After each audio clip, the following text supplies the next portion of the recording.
আচ্ছা, একটা কোম্পানির বছরের শেষে যে আমরা সংখ্যাগুলো দেখি ওগুলো কিন্তু গল্পের শেষ না, বরং ওখান থেকে আসল গল্পটা শুরু হয়। এই সংখ্যাগুলোর ভেতরে লুকিয়ে থাকার সত্যিটা বের করে আনতে আমাদের কিছু অ্যাডজাস্টমেন্ট বা সমন্বয়ের সাহায্য নিতে হয়। চলুন একসাথে এই ধাঁধাটা সমাধান করি আর দেখি সংখ্যাগুলোর আড়ালের আসল গল্পটা কী। প্রশ্নটা দেখতে খুব সহজ তাই না? কিন্তু এর উত্তরটা মোটেও অতটা সোজাসাপটা নয়। আর এই সাধারণ ধারণাটাই কিন্তু অনেক সময় বড় বড় ভুলের কারণ হয়ে দাঁড়ায়। চলুন এই রহস্যটা সমাধান করার জন্য আমরা প্রথম ধাপে যাই। আমাদের এই ধাঁধার প্রথম অংশটা হলো সেই সব পণ্য যেগুলো কোম্পানি হয়তো অনেক আশা করে কিনেছে বা বানিয়েছে, কিন্তু বছর শেষে ও বিক্রি করতে পারেনি। এইটা সঠিক হিসাব করাটা কিন্তু ভীষণ জরুরি, কারণ এটা সরাসরি কোম্পানির দক্ষতার একটা ছবি আমাদের সামনে তুলে ধরে। এই যে অবিকৃত পণ্যগুলো, অ্যাকাউন্টিংয়ের ভাষায় এদেরকেই বলা হয় সমাপনী মজুত পণ্য বা ক্লোজিং স্টক। আর এখানে মনে রাখার মতো সবচেয়ে গুরুত্বপূর্ণ বিষয়টা হলো এটা কোনো খরচ না, এটা একটা সম্পদ। কেন বলুন তো? কারণ এই পণ্যগুলো তো একদিন বিক্রি হবে আর তা থেকে টাকা আসবে, মানে এগুলো হলো ভবিষ্যতের ক্যাশ টাকা যা শুধু বিক্রি হওয়ার অপেক্ষায় আছে। কিন্তু প্রশ্ন হলো, এই পণ্যের দাম আমরা কোনটা ধরব? যে দামে কেনা হয়েছে সেটা, নাকি মার্কেট এখন যে দাম চলছে সেটা? এখানেই অ্যাকাউন্টিংয়ের একটা অসাধারণ নীতি কাজ করে, যেটাকে বলা হয় রক্ষণশীলতার নীতি। সোজা কথায়, ক্রয়মূল্য আর বাজার মূল্যের মধ্যে যেটা কম, আমাদের সেটাই নিতে হবে। ব্যাপারটা অনেকটা এরকম, সবচেয়ে ভালোর আশা করো, কিন্তু সবচেয়ে খারাপের জন্য প্রস্তুত থাকো। এতে করে কোম্পানির আর্থিক অবস্থা সম্পর্কে একটা বাস্তবসম্মত ধারণা পাওয়া যায়। চলুন একটা ছোট্ট উদাহরণ দিয়ে ব্যাপারটা পরিষ্কার করা যাক। ধরুন কিছু পণ্যের ক্রয়মূল্য 50,000 টাকা, কিন্তু কোনো কারণে বাজারে সেগুলোর দাম কমে গিয়ে এখন হয়েছে 45,000 টাকা। তাহলে আমরা কোনটা হিসেবের খাতায় লিখব? একদম ঠিক ধরেছেন, ৪৫,০০০ টাকা। কারণ এই নিয়মটা এটা নিশ্চিত করে যে কোম্পানি তার সম্পদের মূল্য বাড়িয়ে দেখাচ্ছে না। এর ফলে কোম্পানির আর্থিক বিবরণী আরও অনেক বেশি নির্ভরযোগ্য হয়ে ওঠে। এই পয়েন্টটা কিন্তু খুব গুরুত্বপূর্ণ। আর মজার ব্যাপার হলো, এই একটা সমন্বয়ের প্রভাব কিন্তু দুই জায়গায় পড়ে, অনেকটা এক ঢিলে দুই পাখি মারার মতো। বিশদায় বিবরণীতে এটা বিক্রিত পণ্যের খরচ কমিয়ে দেয়, ফলে মোট লাভ বেড়ে যায়। আর অন্যদিকে আর্থিক অবস্থার বিবরণীতে এটা চলতি সম্পদ বা কারেন্ট অ্যাসেট হিসেবে বসে, মানে এটা এমন একটা সম্পদ যা খুব তাড়াতাড়ি টাকায় পরিণত হবে। অ্যাকাউন্টিংয়ের এই বিখ্যাত দ্বৈত প্রভাবের এটাই হলো প্রথম উদাহরণ। বেশ, এবার আমরা আমাদের ধাঁধার দ্বিতীয় অংশে যাব। ব্যবসায় তো এমন কিছু গ্রাহক থাকতেই পারে যারা হয়তো ধার শোধ করতে পারবে না। এই ঝুঁকিপূর্ণ দেনাগুলোর হিসাব তাহলে কিভাবে করা হয়? দেখুন, বাকিতে বিক্রি করা তো ব্যবসার একটা অংশ, কিন্তু এর সাথে একটা ঝুঁকিও জড়িয়ে থাকে। কিছু টাকা হয়তো আর আদায় হবে না। এই যে অনাদায়ী পাওনা, এর জন্য আমাদের একটা পরিষ্কার সমাধান বের করতে হয়। চলুন এবার একটা বাস্তব উদাহরণ দেখা যাক। এই সংখ্যাগুলো প্রথম দেখায় একটু জটিল লাগতে পারে, কিন্তু একদমই ঘাবড়াবেন না। আমরা ধাপে ধাপে দেখব এই সংখ্যাগুলো থেকে মোট খরচের পরিমাণটা কিভাবে বের করতে হয়।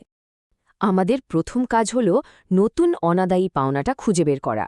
এই ৫০০ টাকা যে আর পাওয়া যাবে না সেটা মোটামুটি নিশ্চিত, তাই এটাকে সরাসরি দেনাদার থেকে বাদ দিয়ে দিতে হবে, কারণ এটা একটা কনফার্মড লস।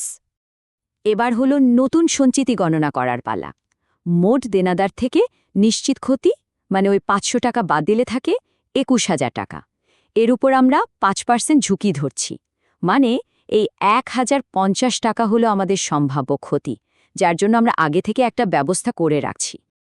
এখন ফাইনাল হিসাবটা কষার পালা।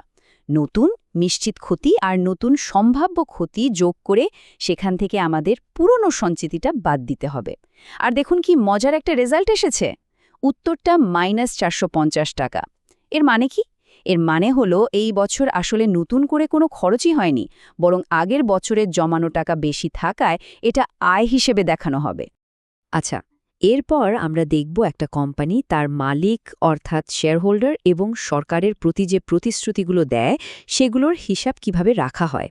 কোম্পানির পরিচালক পর্ষদ যখন শেয়ারহোল্ডারদের লাভের একটা অংশ দেওয়ার জন্য সুপারিশ করে, তখন সেটাকে বলা হয় প্রস্থাপিত লভ্যাংশ। এটা কিন্তু ততক্ষণ পর্যন্ত শুধু একটা প্রস্তাবই থাকে যতক্ষণ না শেয়ার হোল্ডাররা বার্ষিক সাধারণ সভায় বা এজিএমে এটাকে অনুমোদন দিচ্ছে। ঠিক একইভাবে একটা কোম্পানি যে দেশে ব্যবসা করে লাভ করছে সেই দেশের সরকারকে কর দেওয়া তার দায়িত্ব।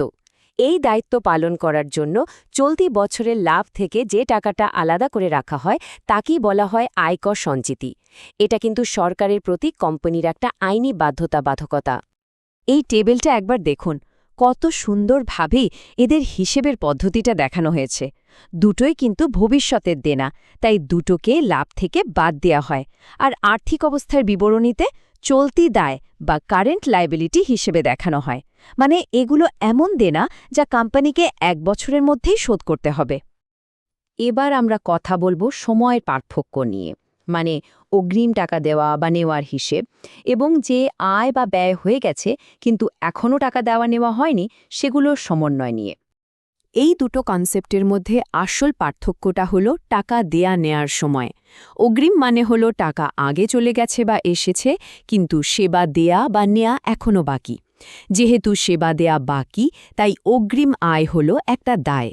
আর বকেয়া মানে হলো সেবা দেয়া নেওয়া হয়ে গেছে কিন্তু টাকা দেয়া নেওয়া বাকি। যেহেতু টাকা পাওয়া বাকি, তাই বকেয়া আয় হলো একটা সম্পদ। খুবই সোজা। এতক্ষণ ধরে আমরা যে আলোচনাগুলো করলাম সেগুলোকে এবার আমরা একটা শক্তিশালী সূত্রে বেঁধে ফেলব, যা আমাদের সবকিছু একসাথে মনে রাখতে সাহায্য করবে। আর এই হলো আমাদের সেই মাস্টার কি, এতক্ষণের পুরো আলোচনার সারমর্ম। এই টেবিলটা হলো প্রত্যেকটা সমন্বয়ের দ্বৈত প্রভাব মনে রাখার জন্য একটা দারুণ টুল। এটা পুরো প্রক্রিয়ার যুক্তিটাকে একবারে চোখের সামনে নিয়ে আসে।